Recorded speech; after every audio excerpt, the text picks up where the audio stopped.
hii serikali ya William Ruto imejaribu jameni. Wale wanaikosoa waikosoe, lakini wakuwe na ukweli, wasiseme mambo ya uongo, kwa sababu hiyo Linda Mama ambayo ilikuwa inachunga mambo ya wamama wajawazito, sasa tumeipanua kupitia SHA.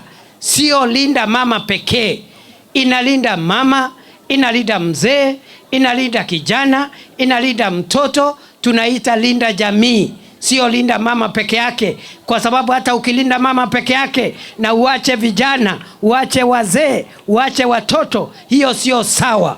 Kwa hivyo wale wanakosoa wakosoe kimakusudi, lakini wakosoe vile vile kupitia ukweli, sio kupitia uongo. Na vile wenzangu wamesema, Rais Ruto alikuta mbolea ikiwa inauzwa shilingi 6,500, sasa ni 2,500.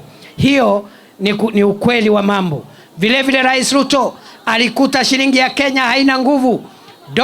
Dola moja ilikuwa inagharimu shilingi 165, ameiteremusha. Shilingi ya Kenya iko na nguvu.